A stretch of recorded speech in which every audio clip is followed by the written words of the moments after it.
C'est sans doute une coïncidence, mais Nicolas, dans sa lecture, parlait du mouvement du corps. Or, il se trouve que on a parmi les lectrices ce soir deux danseuses et professeurs de danse. Je pense à Sabine et à Mai qui lira les traductions d'Anne Lauterbach. Sabine Macher is someone who works across languages. She was born in Germany, and across cultural traditions and also across genres. She started out as a dancer and a choreographer, moving into various sites and genres such as not only dance but performance and theater. And progressively she got interested in the book as form, but also in its relationships to other media, sound pieces, for instance, and documentary. Her most recent book is Guerre et Paix sans jeu, published in 2019 by les éditions Les Petits Matins. Et vous pouvez trouver le livre, donc Guerre et Paix sans jeu. You can find the book on the table there, and it's for sale. And before that, les éditions Isabelle Sauvage in 2011 published Résidence Absolue. And I'll just quote a few other books. Deux coussins pour Norbert, aux éditions Le Bleu du Ciel in 2009. Forgive my German, Himmel und Erde, followed by the Carnet d'Art, published by Le Théâtre Typographique in 2005. And our friend Eleni Sekilianos, who's here, translated Le Carnet d'Art into the Elle Notebook, published by La Presse in 2014. Salut ma chère.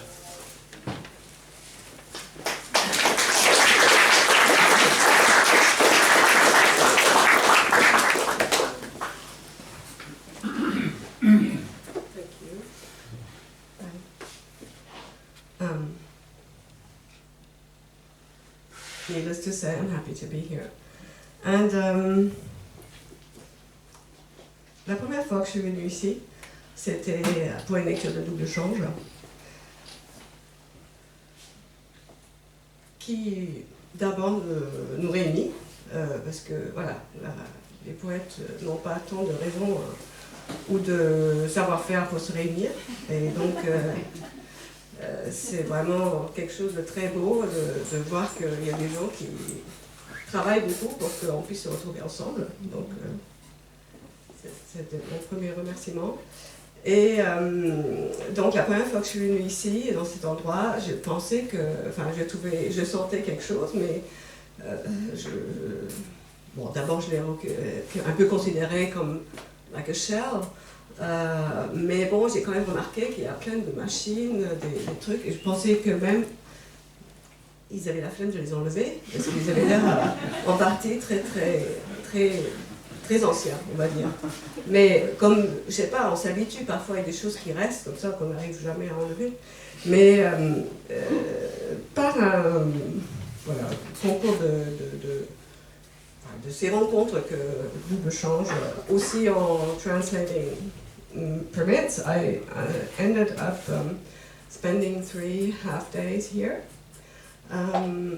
because I wanted to see what it's like what the writing could be in a place like this that does things and fabricates things. And c'était très fort de voir que dans cet endroit, tout est en mouvement, tout est utilisé, et qu'il y a une écoute et un vivre et travailler ensemble que j'ai trouvé extraordinaire. Un peu comme Love Streams or something like that. Et il y a beaucoup de rouleaux ici, donc parce que, enfin moi en plus je comprends vraiment pas comment ça marche, mais je comprends pas tellement mieux non plus, mais j'ai vu qu'il y a beaucoup de rouleaux, beaucoup d'éponges aussi, et donc voilà, le peu que j'ai écrit ici, j'ai voulu le mettre en forme de rouleau, et je voudrais vous en lire un tout petit peu, quelque chose, avant de glisser dans ce livre, qui est aussi un gros rouleau, mais bon, voilà, plus conventionnellement fabriqué. Et j'ai essayé de voir un peu comment ça pourrait... comment je pourrais glisser de l'un à l'autre, how to slide from one into the other, and I tried to, as we have all become sort of computers, looking on common words, and between the two texts, and so there will be blue and, well, actually I tried a lot of things, but I think it's just the blue that works. Because there's also sponges and, well, and rouleau and, well, everything. This place is a rolling place, let's say it like this. Le 4 février, à gauche, un son continu fait tch tch, vient d'une main. Il y a 8 personnes dans l'atelier.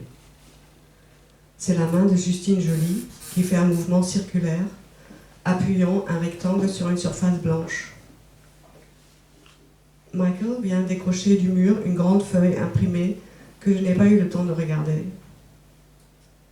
Il revient décrocher une feuille plus petite de Frédéric Lutz avec de l'orange. Marine et Camille portent un gros rouleau à bout de bras. Camille marche en arrière face au rouleau, Marine Lefebvre marche en avant face au rouleau. Les deux disparaissent dans le coin cuisine qui n'est pas un coin. J'enregistre un début de conversation à la table en formica jaune. Qu'est-ce qu'elles tiennent bien, ces tulipes, c'est dingue. Ouais, des fausses. Ça fait 10 jours qu'on les a. Et on n'a pas changé d'eau. Non, on n'a pas changé d'eau.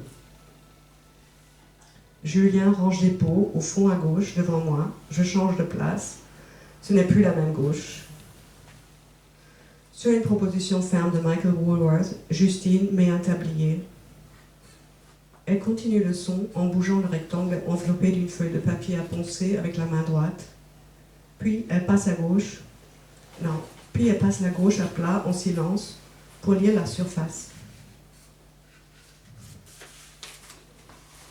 Camille et Marine déplacent des grands objets plats que je ne vois pas, probablement des feuilles de papier très grandes et une feuille en plexiglas. Julien Tori prépare avec une spatule la couleur rouge en je ne sais pas quelle matière sur une table. Il passe un rouleau en appuyant ses deux mains sur 2 entelles.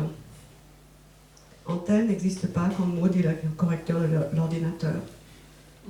Handles, là où il y a les mains. J'ai froid dans le bas-ventre. L'ordinateur est encombrant, en équilibre sur les cuisses. Julien met une forme en bois découpée sur la forme que Justine a poncée sur un gaze blanc, un tissu avec une trame ajourée. L'histoire suit que notre tissu ne va pas. Ah. Ce qui ne nous empêche pas de continuer à faire des essais. Il y a quoi? Les arts et métiers exigent avoir un tissu homologué inifuge. À tes souhaits. Donc l'histoire suit que je vais me mettre à communiquer avec la gentille dame de là-bas parce que c'est eux qui vont nous fournir le tissu homologué N2 ça s'appelle pour que on puisse aller.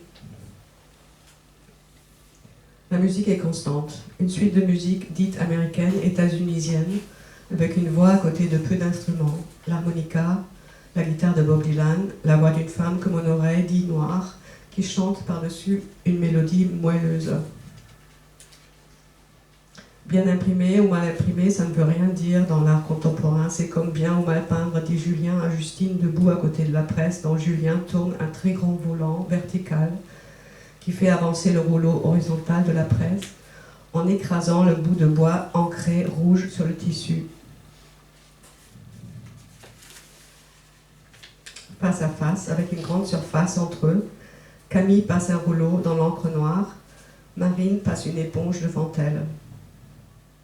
Ça, je ne sais pas ce que c'est. C'est un peu bleu.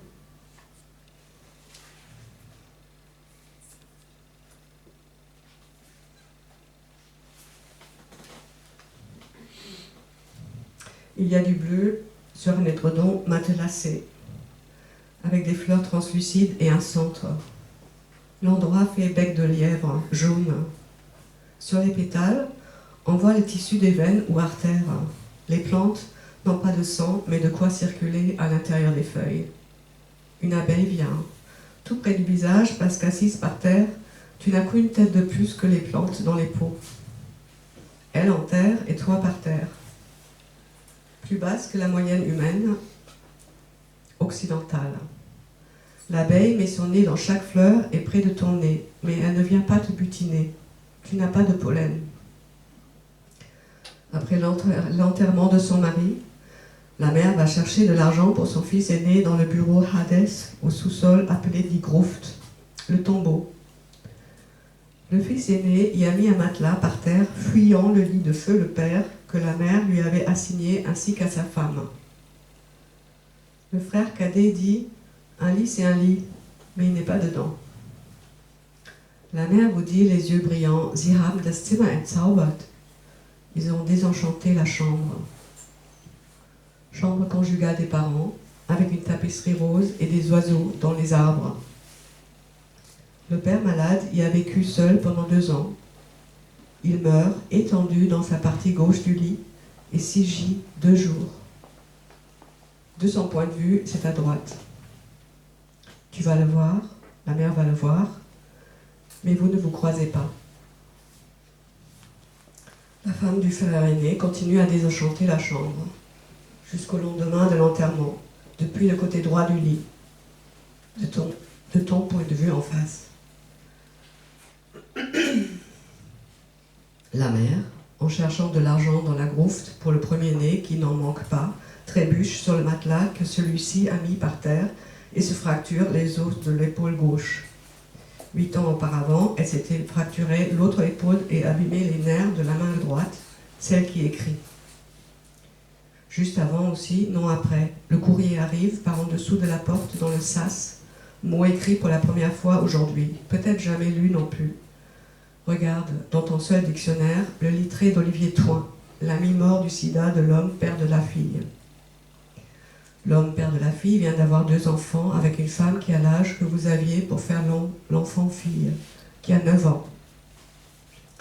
Il a 7 ans de plus que vous et maintenant une fille et un garçon du même âge, nés dans la même clinique que l'enfant-fille sorti de votre sexe, au Lilas, rue du Coq Français. La fille naît d'abord et le garçon 15 minutes après. Il porte le pseudonyme que tu as donné à l'amant dans ton journal et dit à personne.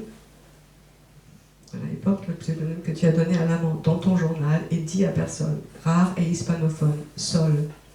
La fille Emma s'appelle comme la comédienne qui joue Solveig Ansbach dans Haut les cœurs, à la fois enceinte et malade d'un cancer du sein. Ces coïncidences, comme d'écrire ces redoublements, le 9/9/99. Et par terre, il y a du parquet. Mais sous les pieds, c'est faible de se souvenir si peu. Le père entre dans la chambre des frères, une chambre couloir, et hurle « Frohes Neues Jahr !» comme si nous étions des personnes extérieures, lointaines. Les rideaux, alors? Vous restez longtemps dans l'effort de revoir les rideaux. Dans votre chambre, vous ne vous souvenez pas. Dans la chambre des frères, c'est un tissu avec des fils de grosseur irrégulière, rouge foncé, avec des motifs blancs ou jaunes. Des spirales et des bouts de ligne. Des bouts de ligne. Tu te souviens bien du regard immobile du sans domicile fixe dans le métro, déjà vu le matin, très maigre, avec un autre homme plus en chair et en forme. Vous vous demandez s'il n'est pas mort, pendant que l'autre sans domicile fixe le secoue pour le chasser. Une femme dit « Je suis médecin » et vient prendre son pouls. Tu te souviens bien aussi de la femme dehors qui pleure de froid en disant « Mangez, mangez ». Tu lui donnes 2 lions, après lui avoir donné 50 centimes. Tu ne l'invites pas dans la maison, tu ne mélanges pas vos vies. La sienne pleure de froid et la tienne les crie au chaud pour se souvenir des rideaux. Le jour de l'an est passé. Dès le 2 janvier, la cruauté rebondit. Le peignoir bleu du père arrive dans la chambre car vous le portez quand tu te lèves pour faire un café pour la fille. Le matin, depuis quelques mois, la fille boit du café. Avant, elle mangeait des céréales avec du lait ou du lait de riz, et encore avant, elle renversait tout le bol sur le canapé parce que ses mains étaient très petites et le bol plein de chocopops flottant dans du lait. Avant, tu portais le kimono noir, troqué contre le kimono bleu ciel, à chevaux, avec la sœur. Une épaulette du peignoir du père est détachée. La fille dit que les épaulettes dans un peignoir sont remarquables. En ouvrant l'armoire du père pour chercher un costume à lui mettre pour son enterrement, tu reconnais tout de suite le peignoir bleu à rayures blanches que tu as vu enfant, bien que maintenant, pas un seul souvenir se présente avec le père dans la même maison qui se lève et le porte. Le plombier dit va essayer de le tarauder. Demande ce que veut dire tarauder et oublie ses réponses. Vous l'entendez parler français?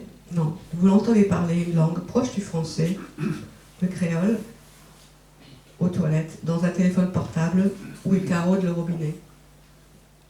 En même temps que la jet set, les ouvriers et artisans sont les premiers à être équipés du traceur qui suit une personne là où elle va.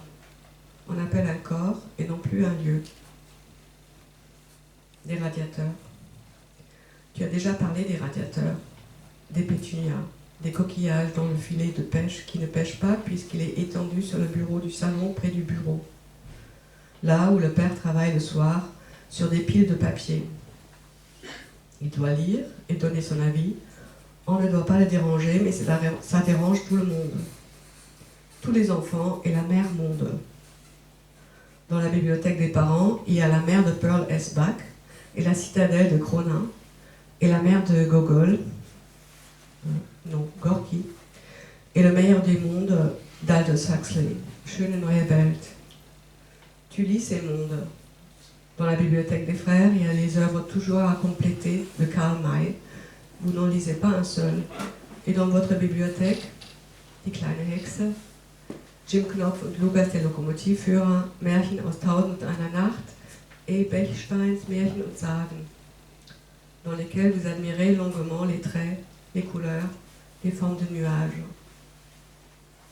Le plus grand des frères bat sur la table et sur tout support qui se présente avec les doigts durs à bout rond, aux ongles rongés, qu'il cache en pliant les doigts en mitaine. L'autre frère, plus secret, fait avec les lèvres pour les assouplir quand il joue de la flûte traversière. Le clavecin est un instrument caisson d'obligation. Tu aimes uniquement jouer par cœur et seulement 2 morceaux, un prélude et un autre morceau, prélude aussi, de Bach. Tout est toujours des Bach, sauf Mein junges Leben hat ein End, de Jan Pieterszoon Sweelinck. Cherche la phrase sous laquelle mettre la date et dire que c'est écrit là, ce qui était là, un oiseau parfois, une perruche, 2, le bleu turquoise Max et le vert Max 2. Ils ne chantent pas. Ils font des petites crottes où ils se posent et ont peur. Ils meurent l'un et l'autre après des évasions et retours frémissants. Peut-être tu as marché sur l'un ou ouvert la fenêtre à l'autre. Tu es mêlé à leur disparition, mais c'est brouillé dans la mémoire. Le monde est tofu et riz, chaud et fade, blinde. Le nez de Sarah Wilburn se fronce, un nez plat de lionne, en goûtant le gâteau du fromage blanc que vous fabriquez en Californie en 1982. It's bland. Le V de Thomas Pynchon est à côté de la farine. L'électricien fait de l'électricité. Le réparateur du four dit que le four a sa résistance de sol par terre.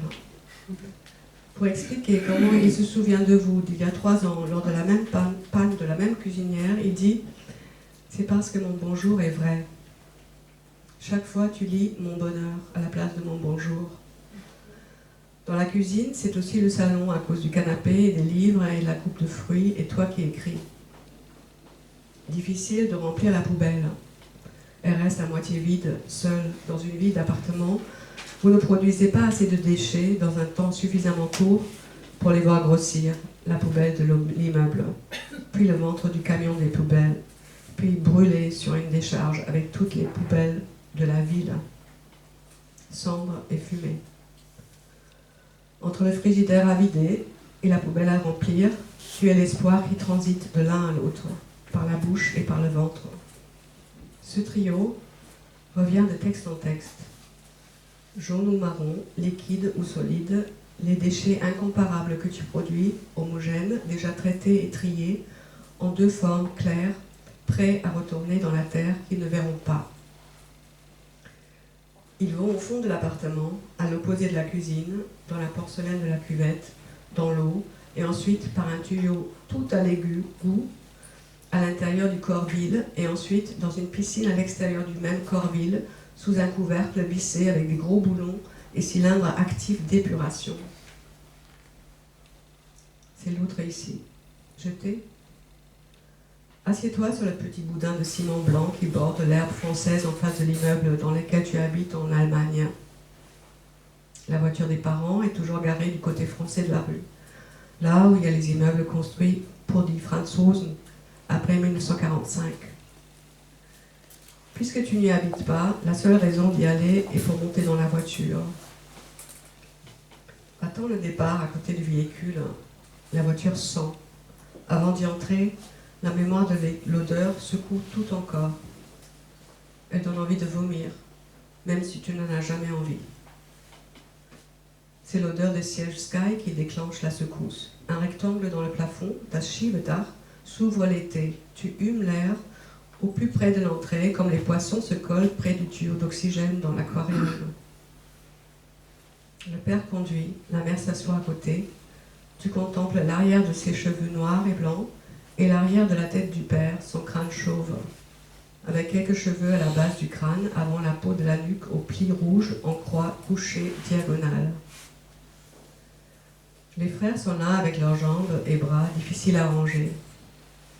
Des longs membres avec des coudes genoux entre la banquette arrière et l'arrière des sièges de devant.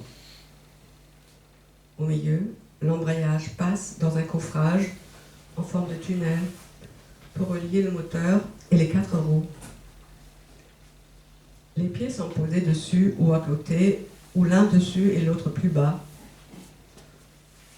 Vous portez une écharpe rouge et après avoir eu les oreillons, un poncho en laine gris clair avec un galon vert sur les bords. Le poncho a des boutons argentés avec un motif en relief. Les creux sont noircis et les pleins brillants. Motif pour dire que tu ne sais plus ce qui y est représenté. Vous désiriez ardemment le poncho. Sans les oreillons, vous ne l'auriez pas eu.